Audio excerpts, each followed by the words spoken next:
Hello and welcome to Straight Talk. I'm Aisha Subarkash. It was a closed-door meeting with few details, but one thing was made clear. Peace in Syria will depend on how Turkey and Russia cooperate. That's how Turkish President Recep Tayyip Erdogan described his frank talks with Russia's Vladimir Putin.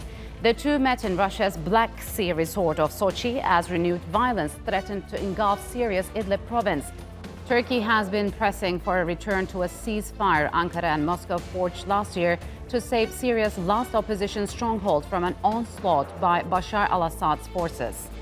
But recent regime attacks and Russian airstrikes have put that shaky truce into question. President Putin largely agreed with maintaining the status quo, saying Syria was an area the two countries have cooperated successfully. Also touched upon was the possibility of Turkey acquiring more S-400 defense systems from Russia. Ankara's purchase of the air defense systems triggered sanctions from the U.S. But President Erdogan said last week that no country would dictate Turkey's defense policy. And to break down the Sochi meeting, joining me now from Ankara is Omer Ozkizilcik. He is a political analyst and researcher at SETA. And from Sochi, Sergey Markov. He is the director of the Institute of Political Studies in Moscow. Gentlemen, welcome to Straight Talk. It's good to have you on the program. This was the 13th meeting with Putin since Erdogan became president, and the 6th in Sochi. So besides regional issues, as well as massive defense and energy deals, the meeting mainly focused on Idlib. So, Omer, what was achieved at the summit? So what we see from the remarks from Kremlin and the remarks of the president of Turkey, Recep Tayyip Erdogan, in his flight back towards Ankara, is that both leaders have discussed the situation, and it seems like they have not sorted out their disagreements regarding Idlib, but that they have both agreed to give each other more time and to calm down and to avoid confrontation, because we know that the Turkish and Russian position in Idlib differ mainly on how to resolve the issue. Russia wants to use the presence of the extremist Hayat Tahrir Sham organization to enforce a military solution, and Turkey wants to save the lives of 3.1 million civilians in Idlib. Yes, so Sergey, you are still in Sochi, but you covered the summit between the two presidents, though no press conference was held after the summit. How did it go? Is there a tangible progress on the Idlib front that the sides seem to have agreed to preserve the status quo? What's your take on that? First of all result of the intensive discussion are now still very secret. We have only some signals, and these signals show that Russia insisting that Turkey should fulfill what Turkey promised to do. It's first of all to stop any military activity of radical groups such as Jabhat al-Nusra, which changed their names many times, but nevertheless stayed to be Jabhat al-Nusra, a radical organization, which mostly terroristic organization, and also to allow to the Syrian government to use the highways between Aleppo and Latakia and Aleppo and Damascus, which is very important for the economic recovery of the territory. And also, it should be preparation not for Idlib to be, in fact, fully independent from Damascus government, but to start preparation to have some negotiation about involvement of Idlib as one of the provinces of the Syria to the Syrian real common space. Yeah, so Omer, do you think this status quo is sustainable, which is a ceasefire Moscow and Ankara signed last year? And we know that Assad has been long pressuring Russia for an all-out assault to retake Idlib. How is that going to play out, and for how long Russia can hold back regime forces? Yeah, I do not think that it's Russia which is withholding the Assad regime, but it's Turkey which is withholding Russia, Assad regime, and Iran. So it's not about that Russia does not want to make a military thing in Idlib, but it's Turkish military presence which is preventing it. And about the previous remarks by Sergey, the Aleppo-Damascus highway is already open, and we know that Russia has also not fulfilled its promise regarding the YPG, which is another agreement between Turkey and Russia. And we see that the Turkish presence inside Idlib is the only thing that prevents a military solution to the conflict. And I do think that even if the radical issue is being resolved, and even if the M4 highway is being opened for trade again, the political solution in Syria does not go to a local settlement in Idlib, but to the UN process. And it's Russia's duty to enable this UN process of a new constitution, of a new transitional government. And there is no other way for a solution in Syria except the UN political process. Yes. At the moment, we see that Russia is not quite willing to continue on this path. So, Sergey, you just wanted to say something. What's the solution for Idlib, and do you believe that Russia can hold back regime forces for a long time from retaking the region? And also, I would say that now solutions through the United Nations impossible, because United States and its allies are blocking such solution. And as a result, we have to build this solution for Syria ourselves. I mean, in cooperation in such big countries like Russia, Turkey, and Iran.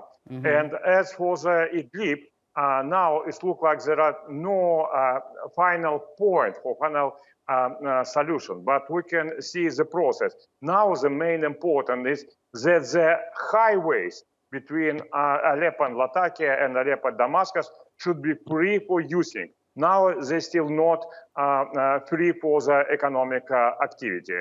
And as about Kurds, which our colleague now very sufficiently this issue raised, it's clear that United States, who have been a supervisor for the Syrian Kurdish military organization, tend maybe to leave because they don't want to appear to be in Syrian situation when they've been in Afghanistan. Mm-hmm. So United States will leave those regions, and the Syrian Kurds will be in the cross point where to go, either to go to the Damascus and to have cooperation with Damascus, but it also means that gas and oil yes. fields should serve for the economic recovering of Syria. All right. But so, please. Russia, sir, Russia respects very much Turkey security interests on the border between Turkey and Syrian Kurdistan. Russia respected for sure. Yes, so but Sergey, let me continue since you said that. It seems because Turkey and Russia differ on the definition of terrorist organizations when it comes to Idlib and other parts of the world. How do you think they manage their differences on issues of fundamental importance? For example, give us a Russian perspective on that, on YPG-PYD terror organization, which has an office in Moscow. Is Moscow using this terror organization as a leverage against Turkey? Not, for sure not. It's a leverage against Kurds, I would say. That Russia very much insisting that Syrian Kurds shouldn't support any military guerrilla of the Kurds on the Turkey territory. And Syrian Kurds should fully respect Turkish interests for the security. And Kurds, same time, Kurds should have some right of autonomy in Syria. It's a possible solution. But as about terrorists, you know, Taliban have been terrorists for everybody just 1 year ago and 10 years ago. Now Taliban's the government, and everybody should think about negotiation with Taliban. Okay. So this situation will be changed. So on the other hand, Omer, following the purchase of S-400s, Turkey is now considering further joint defense industry steps with Russia, such as aircraft engines, warplanes, submarines. And addition to that would be probably the second batch of S-400s. What's your take on that, and how far could this cooperation between Turkey and Russia go? So before answering the question, just shortly to correct. Firstly, the Aleppo-Damascus highway is open. It's under control of the Assad regime. Secondly, I'm quite happy to hear such great remarks regarding the YPG from a Russian colleague, but it's also Russia who provides the YPG with weapons and who have killed Turkish soldiers.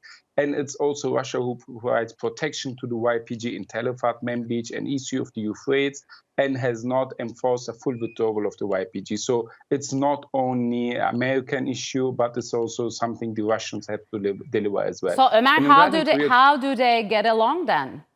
If Russia is supporting the YPG with ammunition and etc., how do Putin and Erdogan get along?